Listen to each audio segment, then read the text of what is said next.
In August 1942, World War II entered a turning point on the Pacific Front. After a series of early victories by the Japanese Empire, the Allies shifted to the offensive for the first time. Their target was Guadalcanal, a lush tropical island in the Solomon Islands, where Japan was building a forward airfield. If completed, this airfield would pose a grave threat. From there, Japanese aircraft could dominate the vital sea lanes linking the United States with Australia and New Zealand, while also shielding Japan's main base at Rabaul. For that reason, a plan codenamed Watchtower was drawn up. American and Allied forces would seize Guadalcanal before the enemy could consolidate. A large fleet quietly approached the island, carrying tens of thousands of U.S. Marines waiting tensely for the order to go ashore. In the late summer darkness, many young soldiers were taking part in their first campaign, hearts pounding in their chests. All of them knew they were about to face a brutal trial, though none could yet imagine the firestorm that lay ahead. At dawn on August 7, 1942, with the sky still veiled in mist, flares burst into red brilliance, the signal to begin the landing. Squads of U.S. Marines climbed down into landing craft, engines roaring as they tore across the water. Ahead, the shoreline of Guadalcanal gradually emerged through the morning haze. A deserted stretch of sand lay before them, bordered by dark green thickets, not a soul in sight. At 6:30 a.m., the landing craft hit the beach. American troops surged ashore, ready to clash with the enemy. But to their surprise, they met almost no resistance. Where was the enemy? An eerie stillness settled over the beach, broken only by the steady wash of the surf and the distant calls of jungle birds. In fact, the small Japanese garrison had been caught completely off guard by the massive landing and had withdrawn into the jungle or pulled back around the unfinished airfield. Allied forces quickly fanned out to secure the beachhead.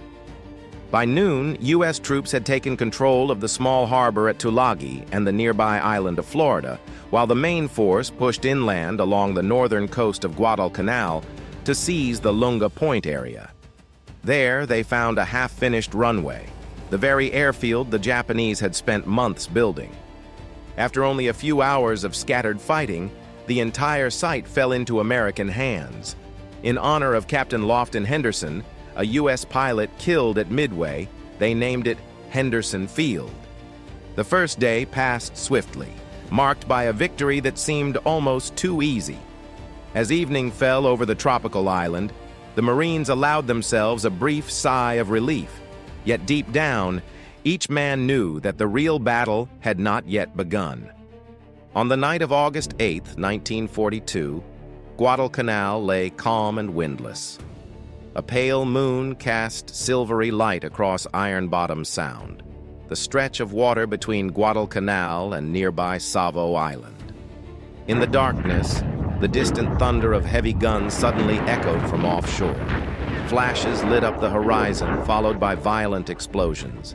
The Japanese Navy was counterattacking. Just one day after the landing, a Japanese task force under Admiral Mikawa slipped silently into the waters off Guadalcanal. Exploiting the cover of night and the Allies' lack of vigilance, the Japanese fleet ambushed the Allied naval force guarding the landing area. Without warning, star shells burst overhead, bathing the sea in red light and revealing the Allied ships' positions. At close range, Japanese cruisers opened fire in unison. 8-inch shells screamed through the air, tearing into their targets. In barely half an hour of chaos, 4 Allied cruisers were sunk, hundreds of sailors killed, and the sea set ablaze. The bloody engagement later became known as the disaster of Savo Island, a devastating defeat for the Allied navies. Faced with the danger of a renewed attack, the Allied transport ships anchored offshore feared they would be next. At first light the following morning, all remaining transports and their escorts hurriedly withdrew to base. On shore, the landing force watched in disbelief as their fleet disappeared beyond the horizon. In a single night, the situation had reversed. More than 10,000 American troops were now isolated on the island, without resupply and without naval protection. Colonel Vandegrift, commander of the Marines on Guadalcanal, urged his men to hold fast. They dug in around Henderson Field, establishing a makeshift defensive perimeter with whatever they had on hand. Troops quickly gathered food and ammunition left behind by the Japanese to stave off hunger. Everyone understood that they would soon have to rely on themselves alone. A sense of anxiety and abandonment crept into the minds of the soldiers. As night settled over Guadalcanal's jungle and insects chirred in a constant chorus, the sounds seemed to underscore their isolation. Some men muttered that they were on Island X, an unnamed island on the map, as if the world had forgotten them. Indeed, the first weeks on the island became a brutal trial for the American garrison. After the Battle of Savo Island, the Japanese Navy temporarily dominated the waters around Guadalcanal. By day, enemy warships cruised offshore, waiting for an opportunity. By night, they slipped closer to the coast, using the darkness to fire star shells and bombard American positions. Night after night, the sky flared with flashes of light, the ground shaking under the relentless explosions. American soldiers crouched in their trenches, holding their breath as shells tore through the air above them, praying they would survive until morning. The constant strain drove many into chronic sleeplessness. By day, Japanese aircraft from the base at Rabaul took their turn, bombing Henderson Field. Squadrons of Betty bombers appeared on the horizon and dropped their loads on the runway and encampments. Although most bombs fell wide in the dense jungle, the psychological pressure weighed heavily on minds already exhausted by hunger and anxiety. American troops on Guadalcanal lacked almost everything. Food supplies dwindled and had to be rationed, drinking water was scarce, and the tropical heat and humidity were suffocating. Malaria began to spread. Many soldiers shivered with high fevers, their skin turning yellow from jaundice and dysentery. Guadalcanal gradually became synonymous with a green hell. Jungle, malaria, hunger, bombs, and gunfire all blending into a terrifying ordeal. Even so, the Marines held their ranks tight, determined not to lose Henderson Field, the most valuable asset they had just captured, and they knew with certainty that the Japanese would soon return to reclaim this debt. Just as expected, barely 2 weeks after the landing, Japanese forces launched a ground counterattack. An elite detachment from the Ichiki Regiment, commanded by Colonel Kiyonao Ichiki, was dispatched to Guadalcanal. Fiercely aggressive, Ichiki underestimated his opponent and was eager to win glory, hastily committing his underprepared force to battle. On the night of August 20th, 1942, roughly 900 Japanese troops silently moved through the jungle, secretly approaching the American lines east of Henderson Field, near a small stream flowing to the sea, Alligator Creek. On the far bank, U.S. Marines, forewarned by local scouts, lay quietly in wait. In pitch darkness, the Japanese suddenly blew whistles to signal the charge and burst from the jungle, shouting as they attacked. Cries of "Banzai" echoed as hundreds of bodies surged across the narrow strip of sand and waded straight into the shallow creek. Instantly, on the opposite side, American machine guns and star shells erupted. Parachute flares burst overhead, hanging in the sky and illuminating the Japanese assault in stark detail. U.S. machine gun crews calmly held their triggers down, streams of tracer fire ripping through the mass of men running across the open sand. The crack of gunfire mixed with screams echoing across the forest edge. The Japanese pressed on over the bodies of their fallen comrades. Small groups managed to reach the far bank, only to be stopped by rifle fire, bayonets, and grenades. The suicidal assault lasted about an hour before it collapsed. At dawn, American troops cautiously advanced across the battlefield and were confronted with a horrific sight. Hundreds of Japanese bodies piled along the creek banks, scattered amid blood-soaked sand. The dead wore torn uniforms. Many still clutched samurai swords or rising sun flags. From time to time, faint groans rose from grievously wounded men still clinging to life. Never before had American soldiers witnessed an enemy so willing to die rather than retreat.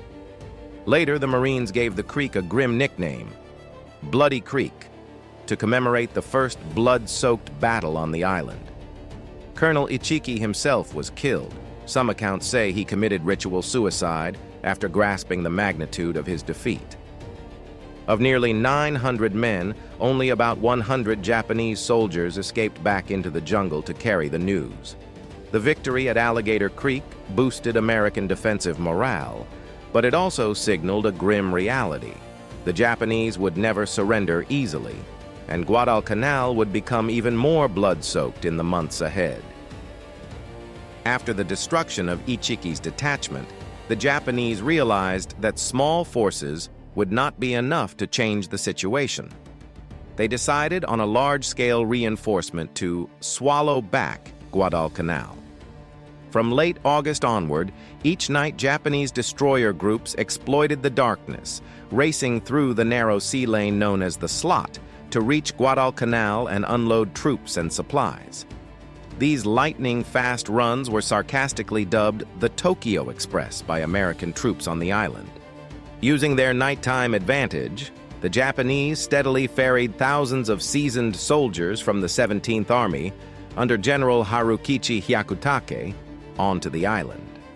By day, however, the Japanese fleet had to withdraw to avoid American carrier aircraft and, above all, planes operating from Henderson Field. In early September, the makeshift airfield began receiving its first U.S. Marine aviation units, forming the Cactus Air Force, named after the island's code name, Cactus. Each morning, the roar of American fighter engines filled the air as they took off to defend the island's skies. Though small in number, the Cactus Air Force immediately proved effective, shooting down Japanese bombers and attacking the Tokyo Express as it withdrew, forcing the enemy to act with greater caution. On land, American troops also carried out patrols and small raids against scattered Japanese units. Numerous minor firefights broke out along the Matanikau River west of the perimeter. For the moment, however, both sides avoided major engagements as they prepared for the next decisive clash. Guadalcanal entered September under a dark, oppressive atmosphere, taut as a drawn wire. Both sides quietly built up their forces and probed each other amid the torrential jungle rains of the tropical wet season. The final storm broke in mid-September 1942. By this point, Japanese strength on the island had grown significantly, reaching more than 6,000 men under the command of General Kiyotake Kawaguchi, a seasoned and experienced officer. Determined to drive the Americans into the sea, Kawaguchi devised a plan to strike Henderson Field directly from multiple directions. On the American side, Colonel Vandegrift had also received intelligence reports of the enemy's growing reinforcements. He immediately ordered the elite Raider Battalion, commanded by Colonel Merritt Edson, known as Edson's Raiders, to occupy a critical defensive position south of the airfield. This position was a narrow, grassy ridge running along the Lunga River, elevated and exposed, effectively forming the last natural barrier in front of Henderson Field. It would later become known as Edson's Ridge, or Bloody Ridge, named for the horrific battle that would unfold there. On the night of September 12th to 13th, 1942, darkness pressed heavily over the ridge. American troops fixed bayonets and waited in silence. Around them, only the constant churring of insects and the pounding tropical rain filled the air. Suddenly, sharp bugle calls rang out from deep within the jungle. The Japanese attack had begun. Thousands of troops under Kawaguchi surged forward like a flood, assaulting both the flanks and the front of the ridge. American defenders on the high ground opened fire fiercely, but the imbalance in numbers was overwhelming. Every wave of Japanese soldiers cut down was followed by another charging forward. Near midnight, the left flank of the American line was breached. Japanese troops poured through the gap and surged toward the crest of the ridge. In the dim light, khaki-clad figures and Marine uniforms tangled together in brutal hand-to-hand combat, bayonets flashing, bullets flying in chaotic confusion. Colonel Edson calmly rallied his reserves, sealing the breach and re-establishing a defensive line on a small knoll at the center of the ridge, known as Hill 123. All around him, American troops fought with desperate determination. Several strong points were overrun, bodies from both sides piled up beside machine gun emplacements. As dawn approached, the Japanese launched one final desperate assault in an attempt to crush the last defensive line. They surged uphill with suicidal resolve, some units breaking through to within only a few hundred meters of Henderson Field. At the most critical moment, all available American artillery reserves were brought into the fight. 105mm howitzers positioned near the airfield fired directly onto the ridge, their shells exploding dangerously close to the front lines and finally halting the Japanese advance. Deafening blasts shook the forest, followed by hoarse cheers from the exhausted Marines. Japanese forces began to withdraw, leaving the battlefield littered with bodies. The savage battle on Edson's Ridge, fought over 2 nights, came to an end. Of the roughly 3,000 Japanese troops committed, more than half were killed or wounded. The survivors, starving and exhausted, staggered westward through the jungle.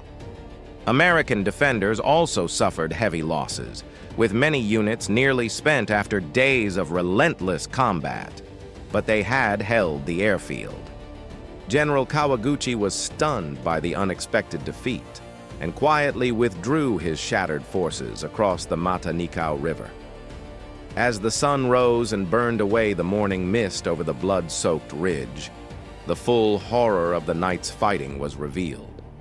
Once again, Guadalcanal's jungle bore witness to slaughter and devastation. American troops were shaken by the enemy's willingness to fight to the death, yet they also began to believe they could hold. Morale surged after the victory, while Japanese confidence visibly collapsed. Edson's Ridge had become the graveyard of Japan's hopes for a quick, decisive victory at Guadalcanal. In the final months of 1942, the fighting on Guadalcanal grew increasingly brutal and attritional. After the defeat at Edson's Ridge, Japanese High Command resolved to take revenge with an even larger offensive in October. The 2nd Infantry Division was transferred from the Dutch East Indies, raising Japanese strength on the island to more than 20,000 men. On the Allied side, General Alexander van de Grift received reinforcements from the 7th Marine Regiment, along with additional artillery and light tanks. By mid-October, elements of the U.S. Army's Americal Division, the 164th Infantry Regiment, landed on Guadalcanal, becoming the first Army unit to fight on the island. White-clad Army soldiers and camouflage Marines, as the Marines jokingly called their Army counterparts, now stood shoulder to shoulder defending the Lunga perimeter. The storm at sea, however, did not subside. On October 26, 1942, while the land battle remained deadlocked, naval forces clashed hundreds of miles offshore in the Battle of the Santa Cruz Islands. American and Japanese aircraft carriers launched wave after wave of airstrikes. The U.S. carrier USS Hornet was sunk, USS Enterprise was damaged, while the Japanese lost dozens of aircraft and many highly experienced pilots. Though Japan won a tactical victory, the loss of trained air crews inflicted long-term damage, preventing them from cutting off American reinforcements to Guadalcanal. On land, Japanese forces prepared for a decisive blow. Heavy artillery was dragged through the jungle and emplaced to the west, while a secret jungle trail was cut through the southern forest, the Maruyama Road, named after the general leading the attack. Thousands of soldiers moved silently along this path, hacking through dense vegetation toward American lines. In the final days of October, the jungles of Guadalcanal seemed to hold their breath in anticipation of the coming showdown. Across the lines, American forces sensed an impending attack, but could not grasp the full scale of what was coming. On the night of October 13, 1942, the ground of Guadalcanal shook as if struck by an earthquake. Two massive Japanese battleships, Kirishima and Haruna, suddenly appeared offshore and unleashed a devastating bombardment on Henderson Field. Each ship carried hundreds of 356mm shells, and in just over an hour, nearly 1,000 heavy rounds slammed into the airfield. The entire island trembled.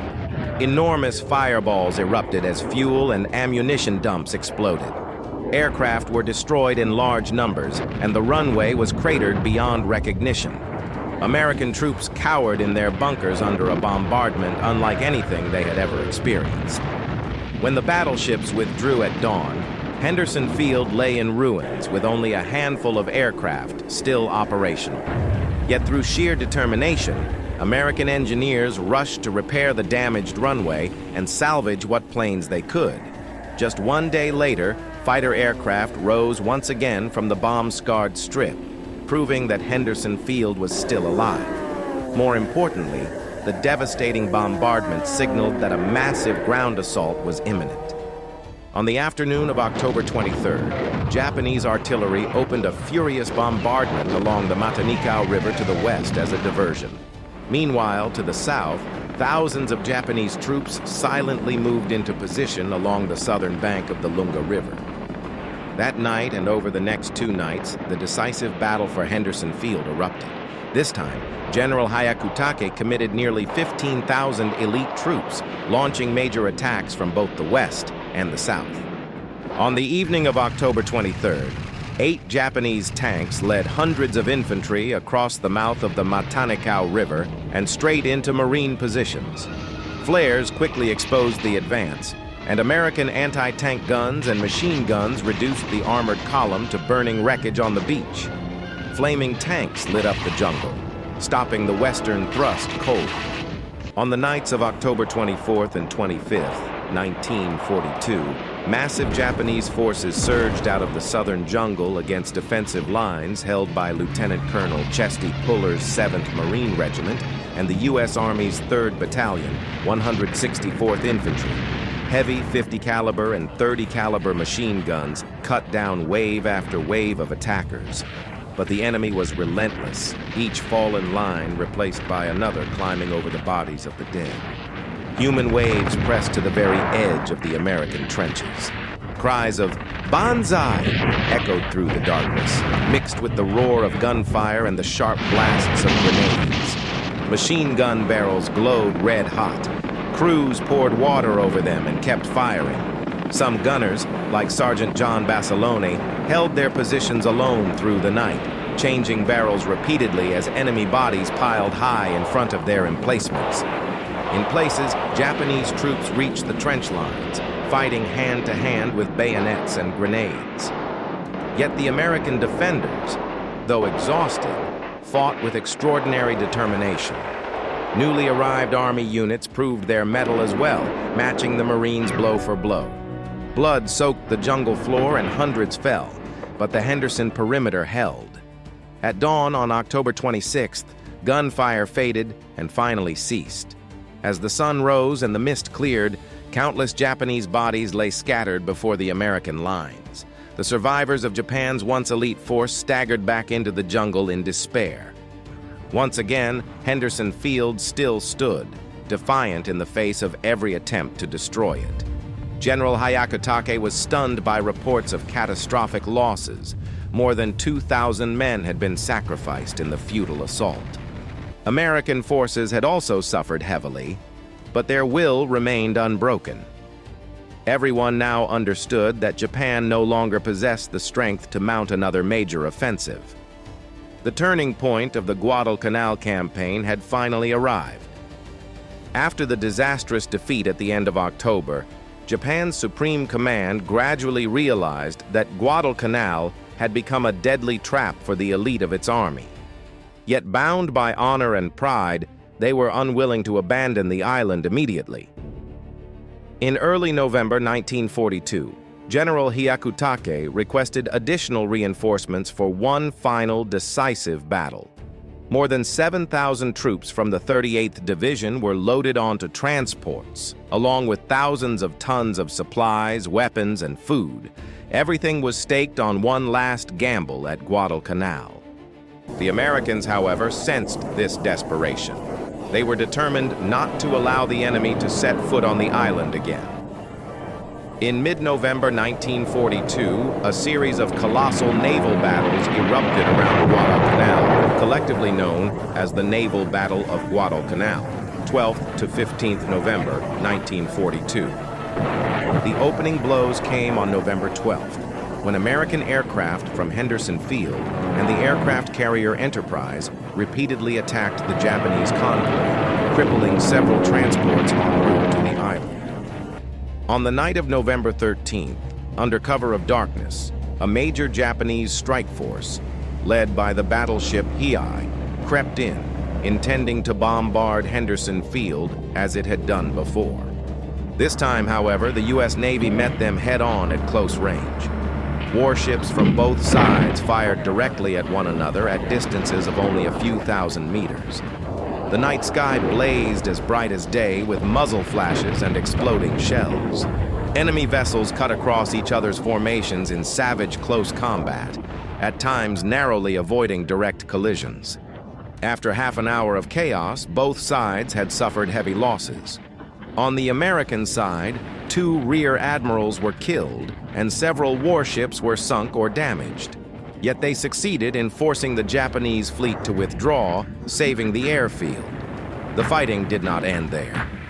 On the night of November 15th, the U.S. Navy intercepted the Japanese once again. This time, the battleship USS Washington and her escorts decisively sank the Japanese battleship Kirishima, permanently ending the threat of naval bombardment against the island.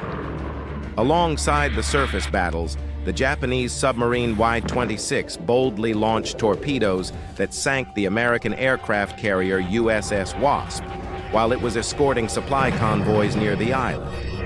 It was a rare success amid an otherwise catastrophic series of defeats for Japan. By the morning of November 15th, Japan's gamble had completely collapsed. The Japanese fleet retreated in disarray, leaving behind seas littered with burning wrecks and oil slicks. The transport convoy carrying reinforcements met a similar fate. Only a few ships reached Guadalcanal, hastily beaching themselves to unload troops before being destroyed by American aircraft.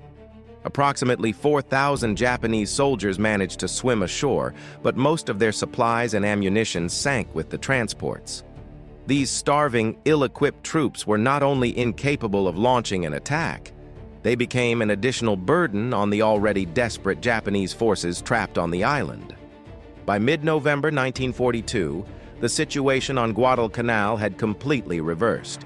Japanese forces on the island could no longer conduct offensive operations and instead descended into extreme starvation. From this point on, American troops took the initiative, launching small-scale counterattacks to expand their perimeter and gradually push Japanese forces westward. They first cleared Japanese strongpoints around the Matanikau River. Next, raiding parties harassed remaining concentrations of enemy troops. Another bloody engagement took place in late November at Tasafaranga Point when the U.S. Navy intercepted a Tokyo Express supply run. Japanese forces fought back desperately, using torpedoes to sink one American cruiser and damage 3 others, while still managing to deliver a portion of supplies ashore. That limited success, however, changed nothing. The Japanese situation continued to deteriorate. Food supplies ran out. Soldiers were reduced to eating jungle plants and hunting reptiles and insects to survive. Silent deaths from disease and malnutrition occurred daily. To Japanese troops, Guadalcanal had become nothing less than a starvation island. Many soldiers were emaciated and so weakened they could no longer carry their weapons. By late December, after repeated hesitation, the Japanese High Command was forced to acknowledge defeat. Orders were issued to prepare Operation KE, a secret plan to evacuate all remaining forces from Guadalcanal. To deceive the Americans, Japan increased sporadic air raids and limited shelling to suggest preparations for renewed attacks, hoping to pin U.S. forces in place. In reality, Japanese naval forces were quietly assembled for a large-scale evacuation. On the night of February 1st, 1943, taking advantage of heavy rain and strong winds, Japanese warships suddenly appeared off Guadalcanal, seemingly preparing for another landing. American forces on the island immediately went on alert, ready to fight. Contrary to expectations, however, the ships fired only token bombardments and quickly withdrew. This pattern repeated for 2 more nights. It was not until February 9th, 1943, that American reconnaissance units detected something unusual.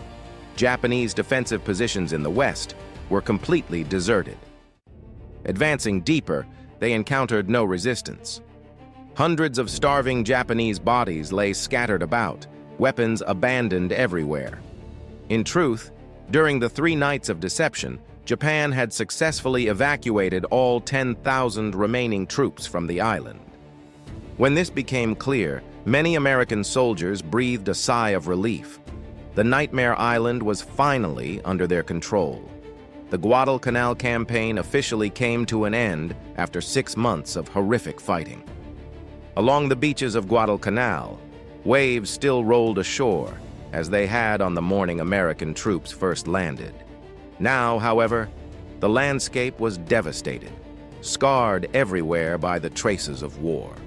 Wrecks littered the waters of what came to be known as Iron Bottom Sound, named for the dozens of warships and aircraft resting on the seabed. Scattered along the jungle's edge were burned-out aircraft and fresh mounds of earth marking thousands of graves. Guadalcanal had become a vast cemetery, burying the lives and hopes of countless men. More than 30,000 Japanese soldiers were killed or went missing, most without graves. American and Allied forces also suffered over 7,000 casualties, along with dozens of warships and aircraft. Those who survived the meat grinder of Guadalcanal carried its scars for the rest of their lives, having endured every extreme of fear, hunger, and loss on that unforgiving island. Yet those enormous sacrifices were not in vain. Victory at Guadalcanal marked a strategic turning point in the Pacific War. After spending most of 1942 on the defensive, the Allies seized the initiative following this campaign. Japan, for the first time, permanently lost a major occupied territory and could not recover strategically.